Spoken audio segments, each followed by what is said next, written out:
Eu resido em um pequeno bairro a cerca de 32 quilômetros da cidade mais próxima, no centro do estado de Washington. É como uma cidade alemã. Eu me transferi para cá logo após concluir o ensino médio, há aproximadamente 2 anos. Alguns vizinhos não são acolhedores, e alguns são simplesmente estranhos. Mas tem uma pessoa que realmente me dá arrepios e me faz querer fechar os olhos sempre que o avisto. Isso ocorreu em meados de julho, penso que em 2015. Lembro que meu pai e eu estávamos reparando um pequeno trampolim do lado de fora para meu irmão mais novo. Esse sujeito vem pela nossa longa entrada de veículos, apenas observando meu pai com um olhar vazio. Ele se aproxima e pergunta se precisamos de assistência. Meu pai diz que não, mas antes que ele possa dizer mais, o homem pergunta se ele quer ver minhas cicatrizes. Surpreendido, meu pai nervosamente responde, ok. Sem hesitar, o homem levanta a camisa, exibindo várias cicatrizes no peito. Meu pai disse ao homem para colocar a camisa de volta e ir embora. O homem obedeceu, mas emitiu um som estranho ao dar um passo para trás. Vejo vocês dois depois, ele disse com um sorriso perturbador. Nós éramos ambos homens, o que tornou tudo ainda mais esquisito.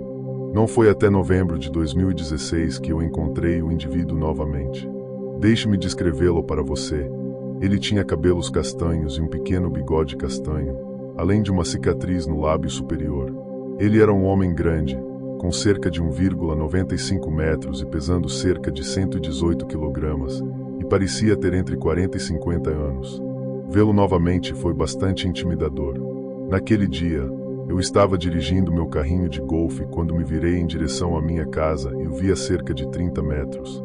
Enquanto me aproximava, ele olhou para mim com uma expressão fria e séria no rosto.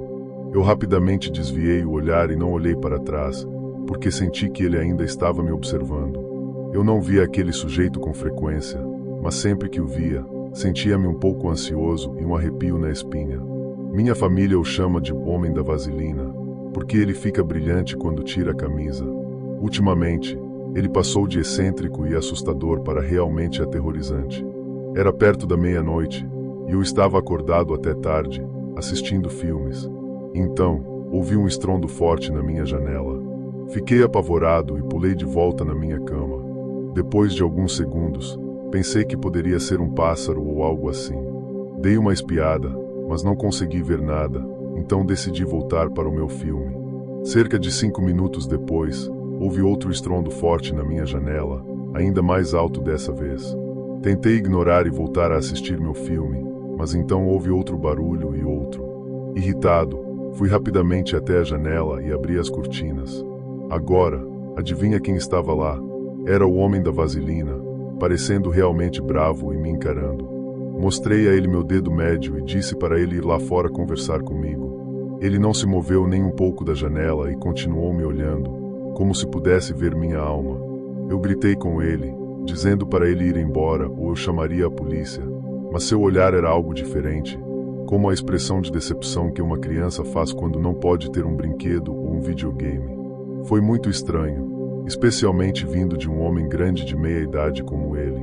Eu ouvi dizer isso de fora da janela: vou pegar um para você. Logo após isso, ele se virou e caminhou em direção à floresta próxima. Agora, pensando sobre isso, eu deveria ter chamado a polícia, mas fiquei receoso de que isso causasse um grande problema. Não tenho ideia do que ele está fazendo ou o que deseja de mim, mas acho que só o tempo dirá. Aos 21 anos, fui morar com meu primo em uma casa aconchegante no meio da floresta. Nossa casa ficava em um lugar chamado Van Leer, situado entre Dickinson e Aron, Tennessee, cercado por florestas densas. Viver lá significava estar a uns bons 45 minutos da cidade mais próxima. É como a menor cidade que você já viu. Você pode percorrer todo o lugar em apenas 2 minutos e acenar para todas as 12 lojas locais. Além disso, são principalmente fazendas, dividindo os grandes trechos de floresta. E há um posto de gasolina aleatório preso bem no meio de uma bifurcação da estrada que aponta para onde eu moro. Às vezes você verá vacas ou cavalos pastando nos campos. É um lugar tranquilo, com apenas algumas pessoas circulando, e todos se conhecem. Mudei para a casa do meu primo em novembro de 2011, uma semana antes do meu aniversário. Às vezes fazíamos festas, mas na maioria dos dias fazíamos nossas próprias atividades. Quando não estávamos trabalhando, jogando videogame ou assistindo filmes juntos, a casa foi construída pelas pessoas que moravam lá antes de nós, e eles nos deixaram ficar por apenas $250 por mês, o que era o suficiente para cobrir os impostos na casa a cada ano. A casa tinha 3 quartos. O quarto principal ficava no andar de baixo, ao lado da sala de estar. Também havia o quarto dos fundos, que costumava ser uma varanda aberta antes de colocarem paredes inteiras. No andar de cima, era o loft onde eu dormia. Todos os quartos e os banheiros ficavam de um lado da casa, e do outro lado ficava a cozinha e a sala de estar. Nós passávamos muito tempo na sala de estar, com nossas TVs e consoles de jogos, que ficavam todos em uma parede de 12 pés entre as portas, então não havia brilho nas janelas. Fazíamos nossas refeições na sala de estar, e isso me leva a uma das minhas responsabilidades.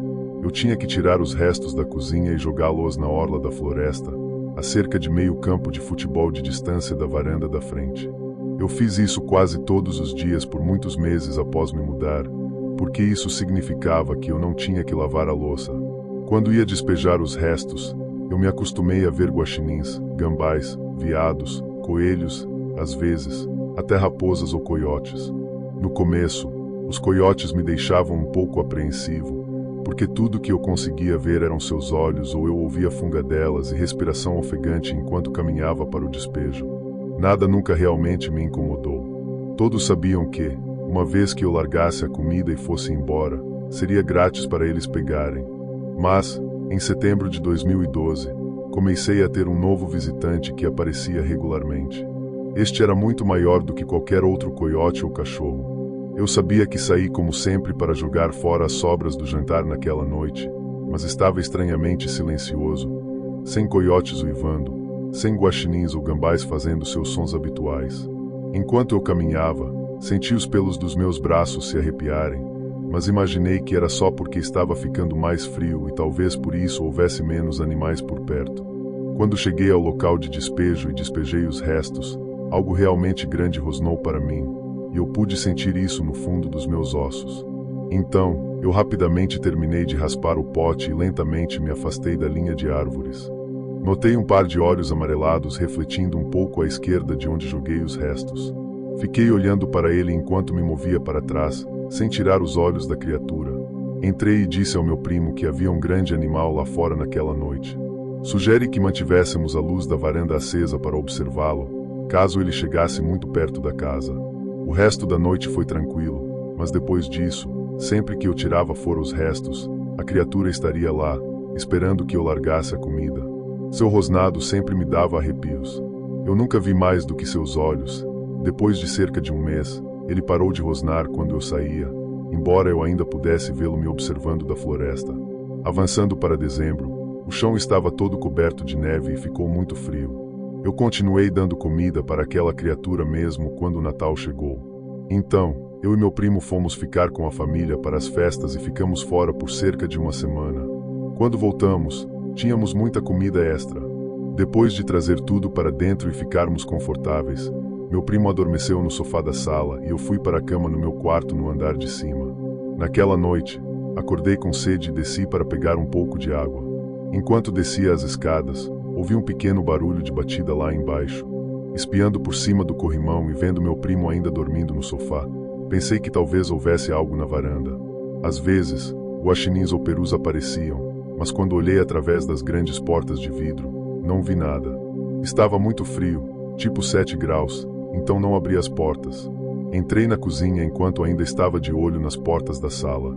Foi quando vi algo, uma cabeça como a de um cachorro grande cutucando a lateral da porta. A cabeça era muito grande e começou a cheirar contra a porta de vidro. Fiquei um pouco assustado ao ver, mas pensei que fosse apenas um cachorro muito grande, talvez aquele a quem eu estava dando comida nos últimos meses. Então, comecei a me sentir mais relaxado, lembrando que fiquei fora por uma semana. Pensei que a coisa poderia estar com fome, então peguei um pouco de peru na geladeira e planejei jogá-lo pela porta da cozinha para comer. Mas quando me afastei da geladeira e olhei para a porta, congelei.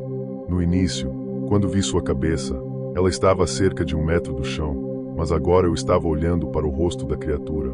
Ela estava de pé sobre duas pernas, muito mais alta do que eu. Ela teve que se abaixar para olhar pela porta.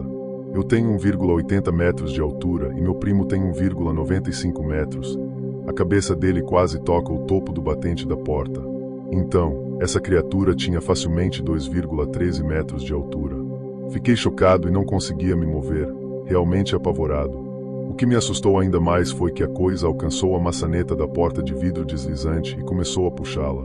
Meu coração estava batendo rápido, e ouvi a moldura batendo contra a fechadura da porta. Mas, ainda bem que não a destrancamos desde que chegamos em casa. Então, meu primo começou a acordar. Ele rolou para fora do sofá, ainda meio dormindo, e caminhou em direção ao banheiro. Foi quando ele me viu paralisado na frente da porta de vidro, perto da cozinha. Ele estava prestes a dizer algo quando notou a figura escura em nossa porta. A criatura olhou para ele e rosnou. Meus olhos iam e voltavam entre os dois antes de eu me aproximar da porta da cozinha. Meu primo ficou preso em um lugar e ficou realmente assustado com o que viu. Eu agarrei a maçaneta da porta da cozinha e a destranquei. Meu primo mal fez um som e me perguntou em um sussurro o que diabos eu estava fazendo. Eu puxei a porta, abri-a rapidamente e joguei o prato de peru para fora. Então, bati a porta e tranquei-a. A criatura viu a comida voando em direção ao quintal, me deu mais uma olhada e saltou da varanda para pegar a comida. Meu primo me agarrou e me levou escada acima para o quarto loft, que tinha uma porta forte. Ficamos naquele quarto a noite toda, ouvindo qualquer som. Depois de alguns minutos, podíamos ouvi-lo tentando abrir a porta novamente, cheirando o nariz contra a janela. Ele bateu na janela por alguns minutos. Quando descobriu que a porta não abria, eventualmente ele foi embora e desapareceu na floresta. Na manhã seguinte, eu tirei os restos, mas estava com muito medo de ir até a floresta. Embora essa coisa, de lobisomem, não tenha agido mal conosco, eu estava com muito receio de sair à noite depois disso. Às vezes, víamos algo no quintal à noite, geralmente perto de onde eu jogava os restos. Toda vez que o víamos, desligávamos as TVs e as luzes e observávamos até que ele voltasse para a floresta. Embora não soubéssemos exatamente o que era, ter algo assim por perto como vizinho é fascinante e aterrorizante. Tenho 15 anos e minha família e eu acabamos de nos mudar para uma nova casa. Enquanto estávamos desempacotando, percebi que nossos vizinhos estavam nos observando de suas residências. Seguindo o conselho da minha família de ser gentil, acenei para cumprimentá-los. No entanto, fiquei nervoso quando vi um homem na casa dos 30 anos me encarando. Quando ele percebeu que eu estava acenando, seu sorriso aumentou, me deixando desconfortável. Entrei e dei uma olhada em nossa nova casa. Era enorme.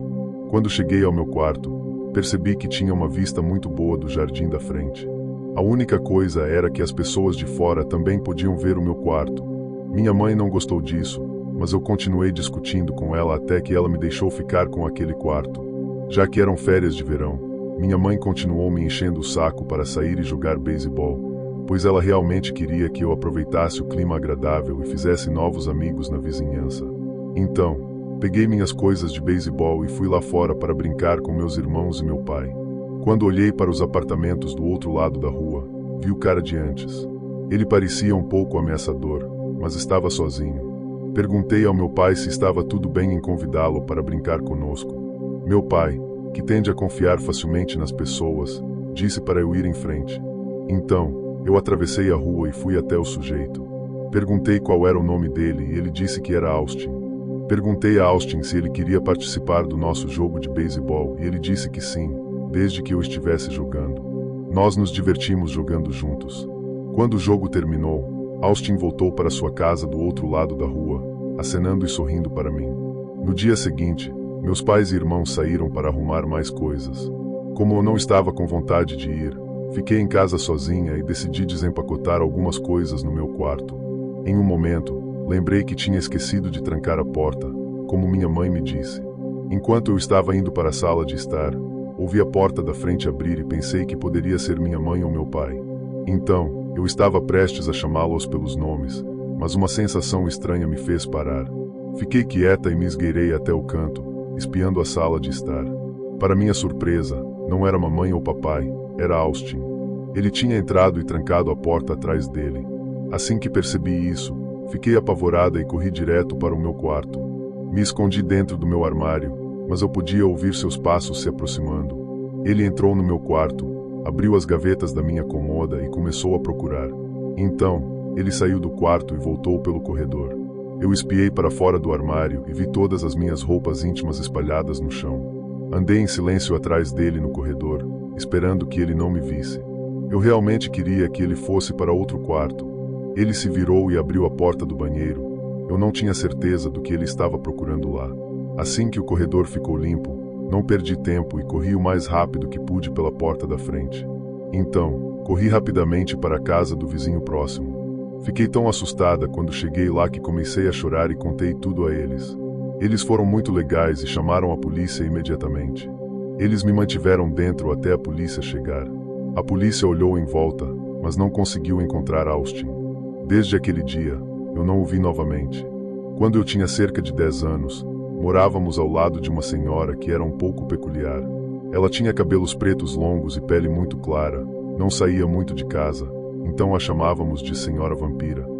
Não sei o nome dela porque ela era muito quieta, mas sempre que alguém passava pela casa dela, ela sempre olhava para eles. A casa da senhora sempre parecia escura por dentro, mesmo à noite. Às vezes, minha mãe ou meus irmãos viam coisas estranhas acontecendo lá. Não tínhamos certeza do que estava acontecendo, apenas notamos luzes estranhas piscando, como em um filme de terror sobre Frankenstein. Uma noite, minha amiga Geis veio para uma festa do pijama. Conte a Geis sobre a senhora estranha do outro lado da rua. Geis achou que seria uma boa ideia ir ver o que estava acontecendo na casa quando todos estavam dormindo. Eu realmente não queria, mas eu disse sim. Eu sabia que tínhamos que ficar super quietos, porque minha mãe acorda facilmente.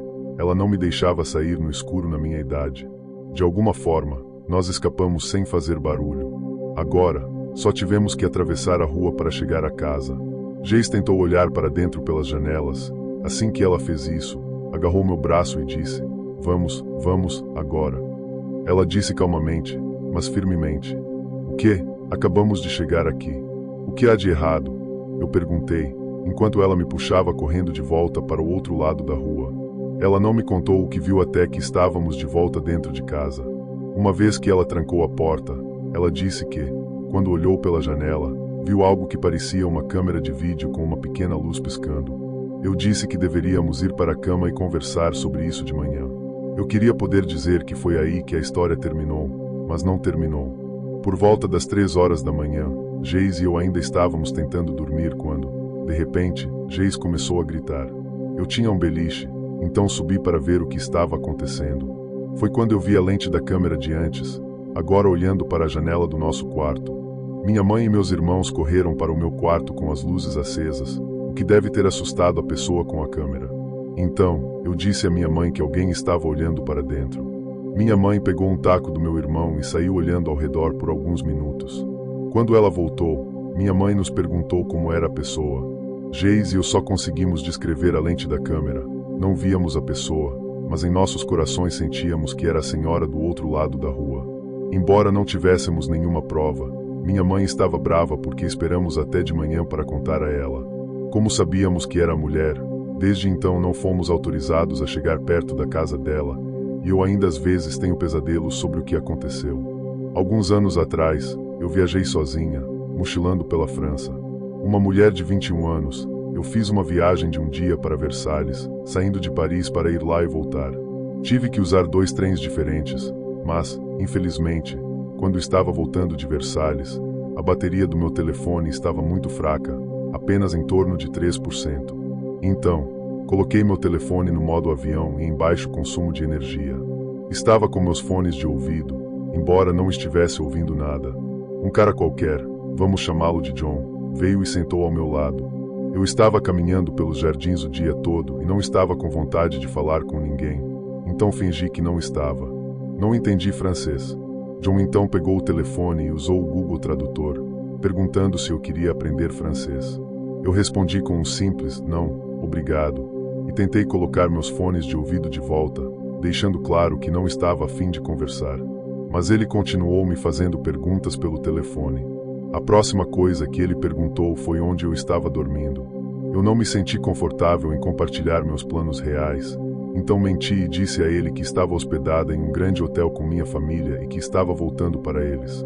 Ele queria saber para onde eu estava indo e tudo o que eu disse a ele foi Paris. Então ele perguntou se eu estava saindo em uma parada específica do metrô, e eu menti novamente, dizendo que sim.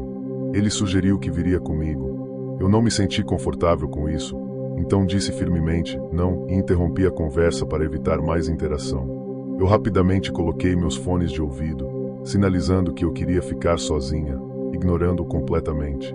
Ele finalmente entendeu a mensagem e me deixou sozinha por alguns minutos. Depois disso, ele atendeu uma ligação no telefone e disse ao amigo: sim, vou descer na stop e você vai para o Y. Isso me deixou muito nervosa, porque minha parada era exatamente onde eu pretendia descer. Quando chegamos na estação de transferência, ele se levantou, saiu do trem e se posicionou perto das portas, esperando por mim. Demorei muito para me levantar, certificando-me de que tinha todas as minhas coisas e fiz isso de uma forma meio irritante de propósito. Depois que aquele cara saiu para pegar o outro trem, demorei para entrar e sair do próximo trem. Quero dizer, eu me movi muito devagar. Entrei no trem bem na frente e fiquei de olho em todos ao meu redor para ter certeza de que ninguém estava agindo de forma estranha ou me observando muito. Eu provavelmente parecia um pouco estranha para eles, por causa de quão cautelosa eu estava sendo. Quando cheguei ao stop, fiquei de olho nas pessoas que entravam e saíam do trem e em qualquer pessoa na plataforma. Eu não ouvi alguém olhando muito para mim. Quando chegamos na parada Y, eu desci com a multidão, virei a esquina e lá estava ele com 4 amigos, olhando para todos que estavam saindo. Então, eu rapidamente me virei e fui na direção oposta. Soltei meu cabelo do coque e tentei parecer diferente quando desci do trem.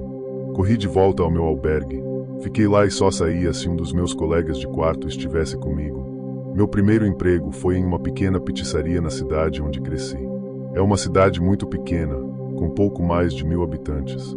Estamos localizados bem ao lado de uma rodovia principal e leva cerca de 30 minutos para chegar a uma cidade maior de lá.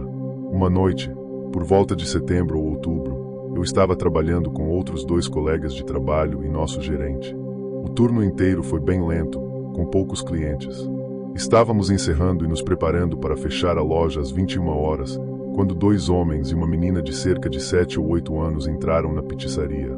Fui até a frente e perguntei se eles precisavam de ajuda ou se estavam planejando pedir alguma coisa. Algo que o homem mais baixo, um dos 2, mencionou foi que eles estavam só de passagem. Então, ele começou a perguntar sobre os preços de diferentes itens do cardápio e também perguntou a que horas fechamos. Então, eu disse a ele e ele apenas disse, ok, e foi se sentar com a menina em uma mesa. O homem mais alto saiu lá fora e foi até o carro estacionado em frente à pizzaria. De onde estou, posso vê-lo olhando ao redor, como se estivesse verificando algo. Enquanto isso, lá dentro, a garotinha parece animada, apontando para as fotos no menu. Cerca de 5 minutos depois, o homem menor levanta-se, inclina-se para sussurrar algo para a menina e depois vai em direção à saída. Meus colegas de trabalho e eu estamos apenas observando tudo e falando sobre o quão estranho parece. Então, a menina começa a dançar ao som da música que toca na rádio. Depois de alguns minutos de sua dança, vou até ela e pergunto se ela está com fome ou se quer algo para beber. Ela diz que só quer água, então eu pego um copo, encho com água e entrego a ela. Ela leva a água de volta para seu assento na cabine e se senta. Vou até ela e pergunto quem ela está esperando. Ela sorri e diz: meu pai. Meus colegas de trabalho e eu trocamos olhares preocupados, porque os 2 homens não retornaram e já são 21h20. Estamos começando a nos perguntar se nenhum deles é realmente o pai dela. Minha gerente, percebendo nossa preocupação, decide que é hora de agir. Ela pega o telefone e liga para a polícia para informá-los sobre a situação. Nossa cidade é pequena demais para ter sua própria estação de polícia, então temos que esperar que eles venham da próxima cidade, o que leva pelo menos 15 minutos. Vou até lá para sentar com ela na cabine.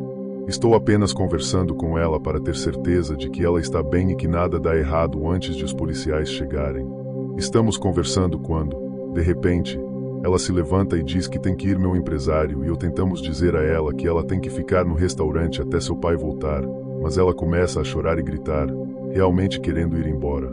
Mais tarde, meu empresário me disse que a polícia a encontrou caminhando sozinha pela estrada naquela noite.